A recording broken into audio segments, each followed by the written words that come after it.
we're planning to do today.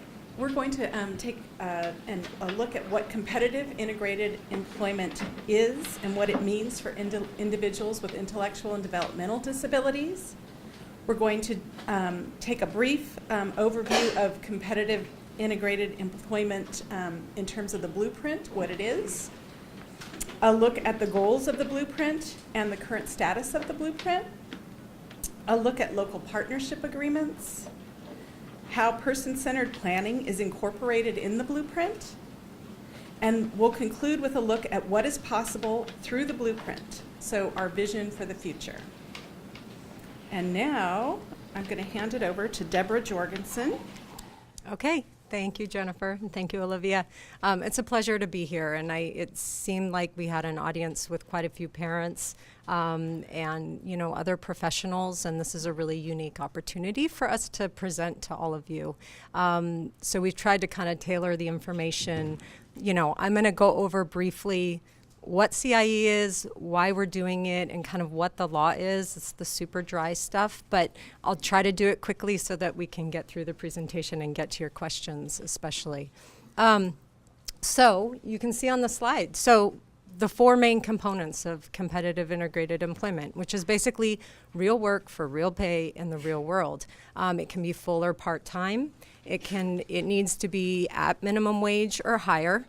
I'm not sure of the awareness of wages for people with disabilities, but they are the one category of people who are allowed by federal law to get less than minimum wage. So, right, it's sub-minimum wage, or they have to go through a certification process through the federal government and the state government to be able to pay people sub-minimum wages. So it's important that CIE is at minimum wage or higher. Also with wages and benefits similar to others without disabilities doing the same type of job. So we want our folks to have the same opportunities, the same benefits, the same wages as other people doing similar work. And the last component is integration. Fully integrated in a workforce means you're working with people with and without disabilities, and you're not kind of pushed off to the side without interaction with customers or other employees of a place of business. Our agency, DRC, is a great example of a place where we have, over 50% of our staff are people with disabilities, and it's wonderful. I mean, you learn so much every day from each other. It's really a fantastic thing to have an inclusive workforce. So that's what CIE is. Why is it important? So it helps people with disabilities access the greater community. It facilitates relationships between people with disabilities and without disabilities. We learn a lot from each other. We get to interact every day. It helps people with disabilities build self-esteem, self-awareness, confidence. It helps bring people with disabilities out of poverty. And that's really important. A trajectory of life, receiving Social Security benefits is a tough. That's a tough thing to think that you have to live out your life with those limited benefits. So really, the drive of CIE is to get people into paid work and give them the same opportunities as people without disabilities. And then lastly, it provides meaningful ways for people to spend their days. Some of I think it's worthwhile to kind of present some of the key statistics on this. So there's a variety of studies, but nationwide, somewhere between 70 and 80% of people with disabilities, with intellectual and developmental disabilities, want to work. In California, only about 22% of those individuals actually work, and a majority of the people who do work, that 22%, are working for sub-minimum wage and or segregated settings. Only 65% of people with disabilities complete high school. Less than 7% of people with disabilities complete college. Nationwide, 36% of people with disabilities have a job compared to 77% of people without disabilities. So it's closing all these gaps. That is what this work is all about. It's a national effort. It's a statewide effort. It has a lot of momentum. It's very exciting. I'm glad you're all here to be part of it. It's really important work. So I'm going to go back a couple slides and just give you a quick lay of the land in terms of the key pieces of law, now you all are probably familiar with Americans with Disabilities Act. So it's been around for a couple decades, and there's also a really nice decision called Olmstead that says we need to put people in the most integrated setting appropriate. So that has already been around for a long time. But in 2013, the state of California passed the Employment First policy, and it says that opportunities for integrated competitive employment shall be given the highest priority for working age individuals with developmental disabilities, regardless of the severity of their disabilities. That's really important. This isn't only for the people who are less disabled on that spectrum. This is for everyone with intellectual and developmental disabilities. The definition of CIE in the law includes both self-employment and something called customized employment, which is kind of a term of art in our world, but what it really just means is that the application and hiring on and bringing on of people, that process is kind of adjusted for people with IDD. Not that it's a special process, but it has been in some cases very effective to kind of carve out a role and be able to get a person so they don't have to apply with everybody else online. Maybe there's a different way to present this person. They're going to be an equally amazing employee, but we're going to onboard them in a different way. So that's kind of the quick and easy way to think about it. So this state law also requires that individuals ages 16 and older be informed about Employment First policy and opportunities related to CIE, including supports in post-secondary education. In 2014, there was a Workforce Innovation and Opportunity Act at the federal level. It was a bipartisan support, which is tough in this day and age, but it went into effect in 2014. A lot of the implementing regulations went into effect in 2016, and it really provided major updates to the workforce development system, the rehabilitation system, and the law prioritizes and increases employment of people with disabilities in CIE and sets out a very clear statutory goal to limit significantly the number of people that are working for sub-minimum wage and under these 14C licenses. Another thing that happened at the federal level is the Medicaid home and community-based settings rule. I know these are just kind of a lot of words, but the bottom line is by 2022, the federal government is no longer going to pay for segregated settings. So, day program, employment, sheltered workshops, those aren't going to be funded anymore. So we are really, all the states in the country are under the gun to really fix and look at very closely some of these issues and try to find better avenues for people, better services, more collaborative services, where we're really utilizing the money that we have to really serve these individuals wisely. So the HCBS settings rule, it really is a game changer for increasing opportunities for CIE. It applies to both residential settings, day programs, and employment settings. The rule requires states to offer individuals a choice of a non-disability specific setting, which is CIE. So it is a requirement that people be offered that, in addition to our state law says 16 and older, you got to be told about it. And I would argue we should be talking about it way earlier than that, probably when we're, kindergarten, when we start talking about where individuals are going to end up with their life, what they want, what's going to drive them, what's important to them. I like to think about a lot of things in the context of, if you're a person without a disability, your parents started talking to you at a very young age about how are you going to support yourself? What do you like to do? That conversation shouldn't be any different for individuals with intellectual and developmental disabilities. So, okay, so that's kind of a brief overview of the law, and I'm going to hand it off, I think, to Jennifer. So what is the Competitive Integrated Employment Blueprint? It is a document that was created by the Department of Developmental Disabilities, Department of Rehabilitation, and the Department of Education together for the purpose of, as it says on the slide, to develop a blueprint to jointly identify ways to increase opportunities for individuals with intellectual and developmental disabilities to prepare for and engage in competitive integrated employment. So considering that we have different authorities that we answer to, different data that we collect, different ways that we provide services sometimes to the same individuals. This was a process, so it wasn't something that happened immediately, it was something that happened over time. And as Olivia said, in May of 2017, we actually put the blueprint out for the public. And at the end of the presentation, we'll talk about how you can access that if you haven't already. And the blueprint contains specific goals and some objectives, and we'll talk about the goals as we move through the presentation. And the 3 state departments worked with leadership from the directors of those departments, with Deborah and others from the Disability Rights California, and also with leadership from the California Health and Human Services Agency. So we weren't out there just running around on our own. We had some nice structure as we moved through creating the blueprint. So the blueprint itself is kind of split into 5 pieces, and you can see just from the way that we did that we kind of walk you through what some of those differences are and how things work and how we can collaboratively work better together.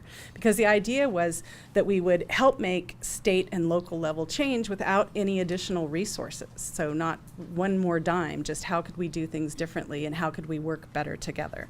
So the blueprint includes an introduction, an interagency system overview, and current initiatives that are happening. So there was already some work being done, and then some of the laws started to change. Employment First, as Deborah said, WIOA. So it was a nice momentum that we had going. And then the next piece of the blueprint is what's called a focus for change. And we'll spend a little bit of time on that because that's where the goals are. And then there's a conclusion, so how we see things going forward. And then just to let you know, all of this happened with stakeholder input. So it wasn't some kind of solo event. We had input from all of our stakeholders, including parents and employers, and many, many more. And that's all part of what you can see when you go to access the site at California Health and Human Services that contains the blueprint. You can see a lot of the other work that went into that.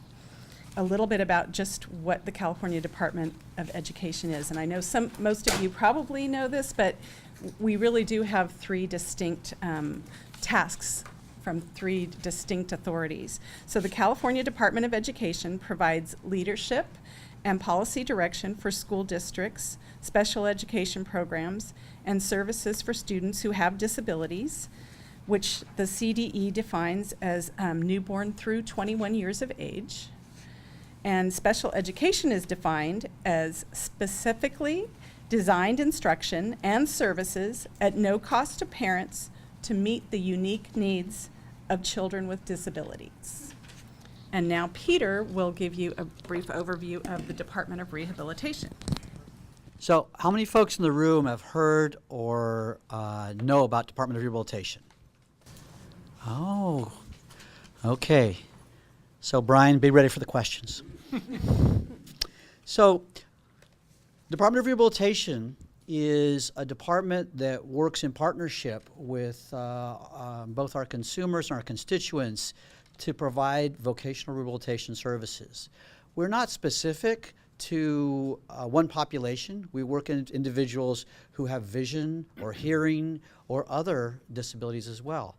But we spend a significant amount of our resources on intellectual developmental disabilities.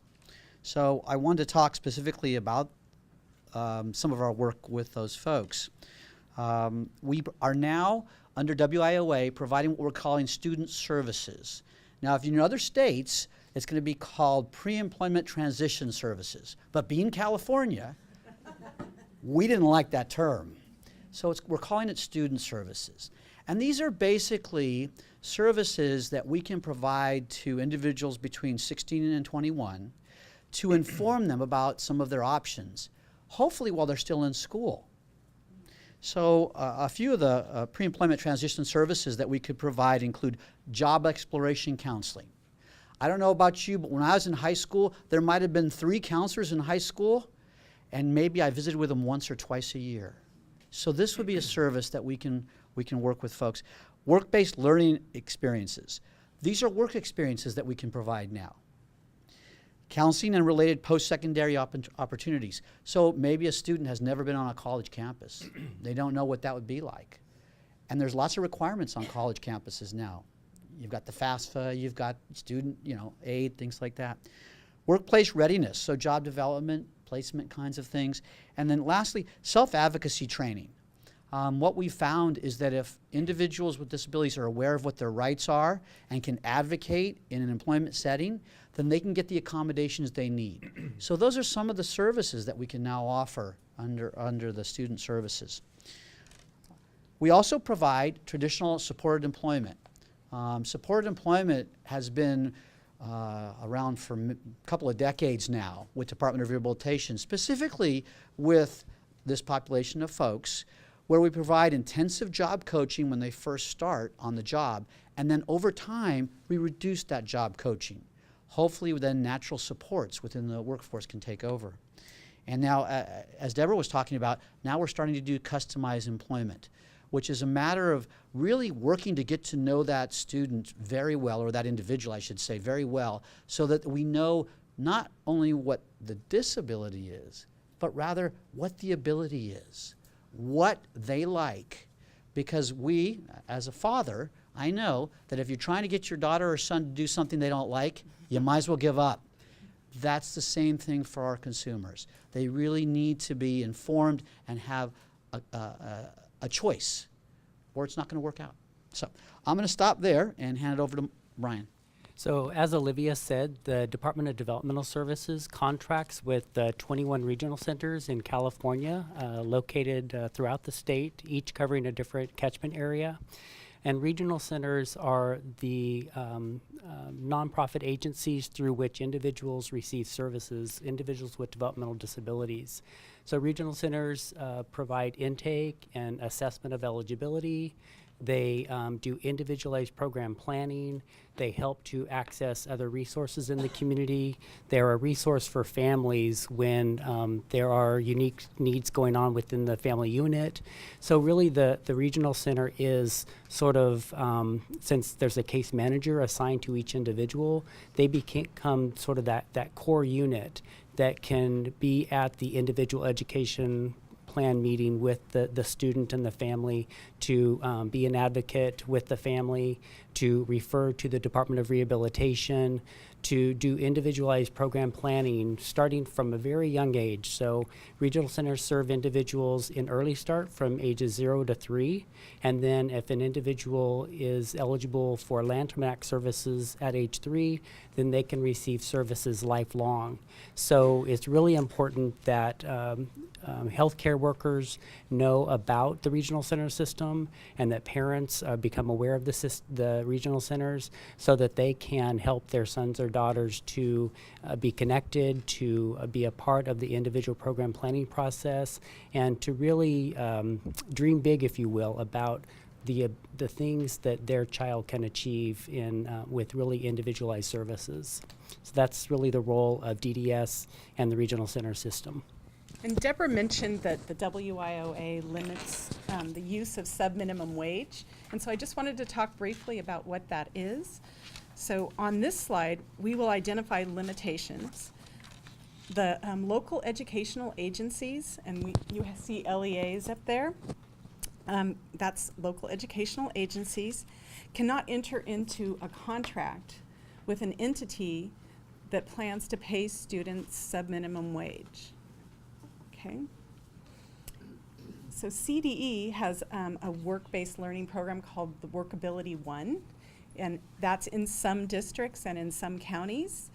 And within those districts, then some students attend and involve themselves in workability around services and placement. And in those placements, CDE does not allow for sub-minimum wage to be paid. So students who are in workability that is funded through the California Department of Education are in jobs that pay minimum wage or better. And then sub-minimum wage is no longer acceptable as an employment outcome for the Department of Rehabilitation. The Department of Rehabilitation, requires that any youth seeking sub-minimum wage employment is provided mandatory services and documentation prior to working at sub-minimum wage. The Workforce Innovation and Opportunity Act reinforces the congressional intent that competitive integrated employment is the preferred employment outcome by placing these limitations on the use of sub-minimum wage for youth. Important slide, okay? On the next few slides, we'll look at the blueprint goals that go along with that. So the first goal, goal number 1, is to improve collaboration and coordination between the 3 departments to prepare and support all individuals with intellectual and developmental disabilities who choose competitive integrated employment. Goal 2 is increase opportunities for individuals with intellectual disabilities and developmental disabilities who choose competitive integrated employment to prepare for and participate in the California Workforce Development System and achieve competitive integrated employment within existing resources. Goal 3 is to support the ability of individuals with intellectual and developmental disabilities to make informed choices, adequately prepare for, transition to, and engage in competitive integrated employment. So a little bit about our process and what we did. First of all, bringing 3 departments together is pretty significant. We all have our own funding. We all have our own regulations that we follow. So to bring 3 departments together to move forward, I think when we first started out, we said, okay, this will take us about 6 months. Those staff that I assigned have been working on it, it seems, maybe 2 years.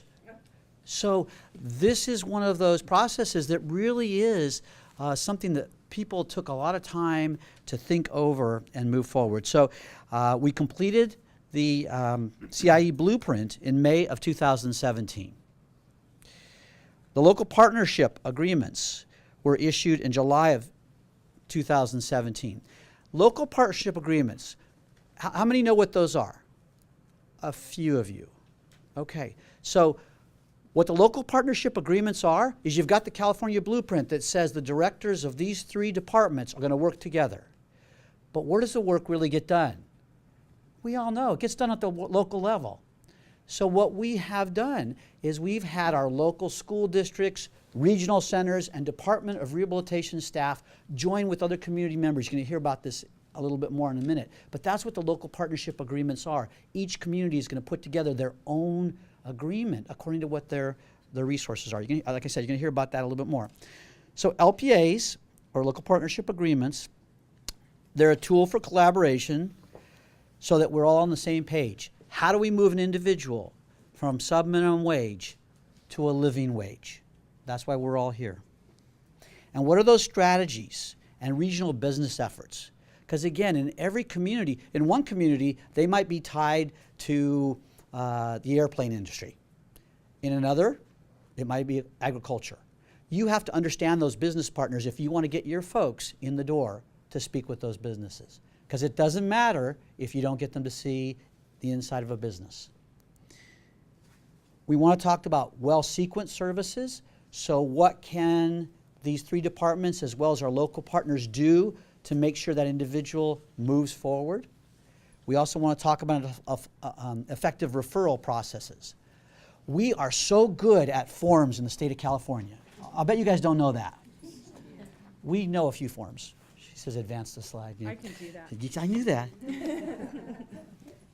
And then we want to develop local models to help individuals prepare for CIE. Again, it's happening at the local level. What happens in San Francisco isn't going to match what happens in Eureka. Different place. So, LPAs, the core partners, are the local education agencies, Department of Rehabilitation, and the regional centers. The community partners, and we've invited those to those meetings. Public community services, the private nonprofits, Employment services are one-stops, for example, which are some America's Job Centers. Business partners, educational organizations, and of course, people with disabilities and their families. So in every community, they have met to develop LPAs. And we're going to talk about, are we going to talk about how many we developed already? I think Can if you want. I think, You're the boss of that. oh, wonderful. So we've developed 14 so far. We've published one, I believe, on the website. So we're going to get there so that you can all look at what's happening in your local communities on these LPAs. So I'm going to stop there and hand it over to Brian. So the blueprint was developed using a person-centered approach because each of our departments and for us, the regional centers, the core of the work that we do has to ensure that the individual that we're serving is in the center of that work.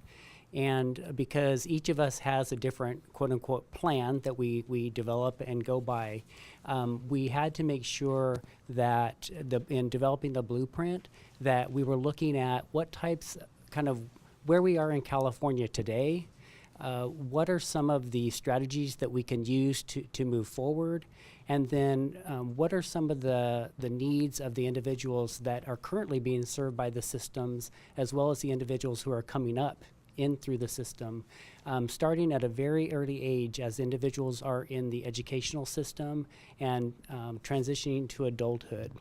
And for the purposes of the blueprint, the person-centered planning is at the very core of that.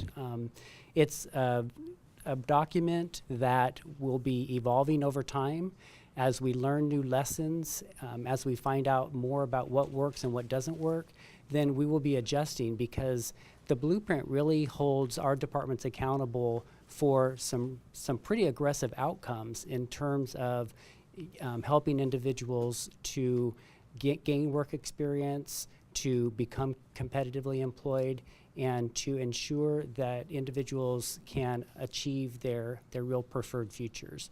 So one of the messages we want to leave you with today is that at the very core of the blueprint, each of our departments have a commitment that the individuals that we serve will be the focus, and their individual futures is what's important to us, not just implementing a document or achieving a particular number or outcome, but making sure that people's needs are met in a very individualized way. The IEP slide is up, and the Individualized Educational Program is the plan that the Department of Education and really the local educational agencies use, but we follow the IDEA requirements of that. So the plan is developed by a team, and that includes once at age 16 and sometimes earlier, students, their parents, and most of the other players on the team. So the local educational agency is represented, those who know the student, the general education teacher, the special education teacher, depending on what type of individualized education program planning and work they're doing. You might have a psychologist, a program specialist there as well.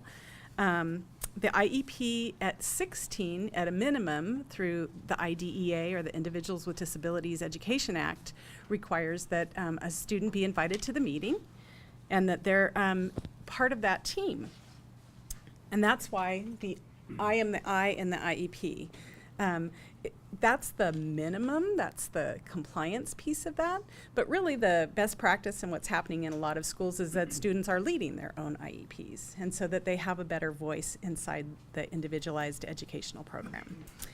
The IEP must contain measurable goals, so post-secondary goals on education and training. Some of you already know this, I'm seeing a few heads nod. Also on employment, and also on independent living, and as appropriate independent living. And most of the time, that's very appropriate. We all need to think about that.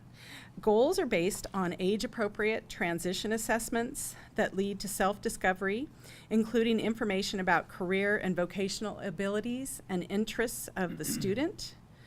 It also must include courses of study and provide transition services that are based on the individual student's needs, taking into account the student's preferences and interests to assist the student in reaching those post-secondary goals.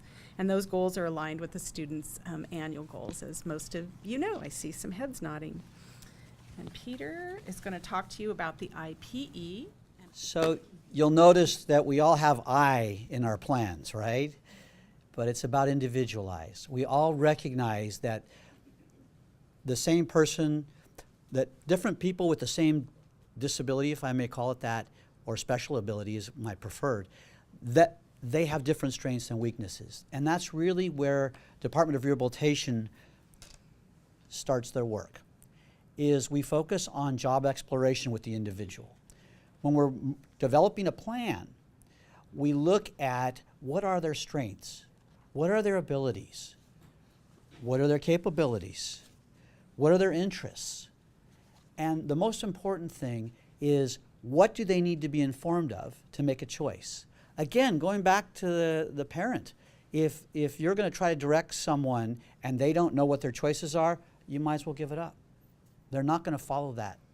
So what we want to do is with that individual, we want to develop a plan, an IPE, and provide vocational services so they can meet that goal. Every one of our plans has an outcome. It could be retail, it could be doctor, it could be salesperson, it could be what their choice is. And then we provide services appropriate to each individual's unique circumstances and needs. And you know, you might hear from Department of Rehabilitation, well, my buddy got a computer, how come I didn't get a computer? The reason is there's different levels of support for every community. In some communities, you can get a computer use out of the local junior college because they have a bank of computers nobody's using. Other places, you need a computer that's accommodated for an individual. That's the way we work. We look at what folks need individually. So. And the last I is the individual program plan through the regional center. And as with Department of Rehabilitation and Education, the regional center case manager develops the individual program plan with the individual as the focus. And when the individual is a minor, the family, of course, is involved in the development of the individual program plan. The goal and the focus of the individual program plan is to put on paper the strengths and the capabilities and the dreams and the goals of the individual that is being served. What it is that that person really wants to achieve both short-term and long-term. It lays out the services that are going to be accessed. Sometimes those services can be provided through a generic resource like education or rehabilitation, or sometimes those services need to be purchased by the regional center. It lists on the IPP who has responsibility for taking action in certain items. So who is going to follow up on which items so that that individual who the IPP is for is being supported appropriately to achieve his or her goals. And then, as I said before, it will list the services that the regional center will be funding. What's possible through the blueprint? A better understanding of the role of each of our agencies. I can't tell you through this process of the past several years how we have gained a better understanding of how each of the state departments works. And we have really forged a much closer collaboration with each other just by coming together so frequently and talking through how to implement the blueprint and having this common goal. And that has translated down to, as Peter talked about, the local partnership agreements. That's our goal, is that those agreements would help at the local level for each of those agencies to have a better understanding of how they function and how they can work closely together. The blueprint helps us with early and ongoing assessments that support both discovery of an individual's goals and dreams, but also job exploration.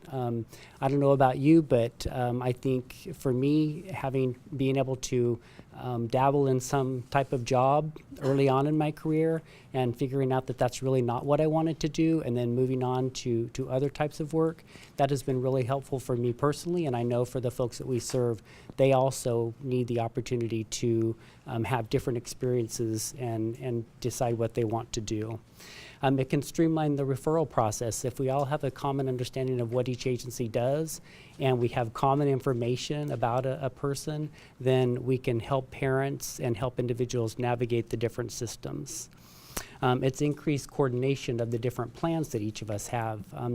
There's no need to be reinventing things all the time, and I know families can get frustrated by having to repeat the same story and kind of start over with each agency, but if we all work together, then we can all be working on the same goal together. It provides increased opportunities for work experience and career exploration, as I talked about earlier. Greater access to resources. There are lots and lots of resources out in the community for individuals and for families. And so part of our goal with the blueprint is that individuals would know what those resources are and would access them more fully. It's full participation in decision making. As we've talked about before, the individual that we're serving is at the core, and so we want to make sure that you as family members or the individual being served has that authority to make decisions about his or her life, because we all have better outcomes in our lives when we have some degree of control and we're making decisions on our own. And lastly, it can lead to competitive integrated employment, and I'm hoping that through the question session we can share with you some of those stories of how it has led to employment for individuals. So on behalf of the directors of the Department of Education, of Rehabilitation, and Developmental Services, through the implementation of this blueprint, we are working together to support individuals with intellectual disabilities and developmental disabilities in achieving competitive integrated employment. And we appreciate your collaboration in this endeavor. I do want to underscore some of the key points that were made by our panelists today, specifically that the basis for the entire blueprint is predicated on a vision of high expectations for individuals with developmental disabilities across the lifespan. Where all of you come in is these expectations need to be set from birth throughout the lives of your loved ones or the individuals that you serve in your professional capacities. Secondly, the notion of person-centered planning is really being applied in a cross-agency a set of cross-agency principles and moving towards cross-agency ways to integrate and coordinate what they do to achieve that which the individual wants for their career. That was not a very clear way of saying it, but essentially at the core of the coordination and collaboration that is occurring among the agencies is the vision of the individual, not the systems. Today you heard a presentation about how these agencies have worked together to lay the foundation for how they will work and coordinate with that will be actualized in your local communities. It is there that the agencies, the schools, the Department of Rehabilitation, the regional centers will sit down amongst their community and identify the most effective ways for working together to achieve the desires of the individuals that they serve. It will involve community colleges, it will involve adult education, it'll involve community agencies like the YMCAs. It will be a broad swath of not only formal services, but informal services, generic services of what's available in local communities in concert with the needs of employment in your local communities.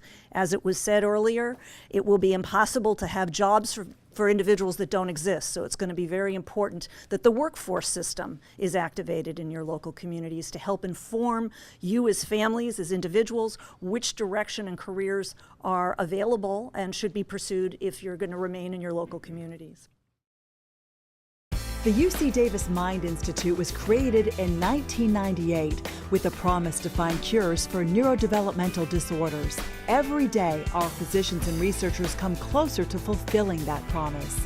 Their groundbreaking research on autism, Fragile X syndrome, chromosome 22q11.2 deletion syndrome, ADHD, and other brain disorders are helping children achieve their fullest potential. Please visit our website to find out more about current studies, upcoming events, and how you can help make a difference.